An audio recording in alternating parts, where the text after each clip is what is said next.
ఉపవాసాలు ఉండాలి, ఏకభుక్తం ఉండాలి.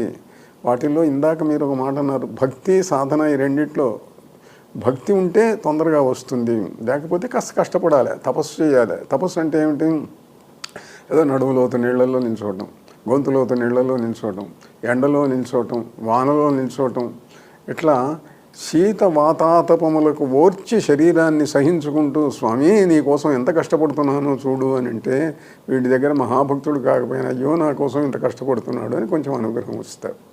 దాంట్లో కూడా ఏమిటంటే మంత్ర అధికారము అని అంటే నువ్వు మంత్రాన్ని గురువు చెప్పిన పద్ధతిలో, శాస్త్రంలో చెప్పిన పద్ధతిలో పురశ్చరణ చేస్తే, ఈ నియమాలన్నింటితోటి కూడా నువ్వు పురశ్చరణ చేస్తే, ఆ చెప్పబడిన నియత సంఖ్య నియమ పద్ధతిలో కనుక చేసేటట్లయితే మంత్రం మీద అధికారం వస్తుంది.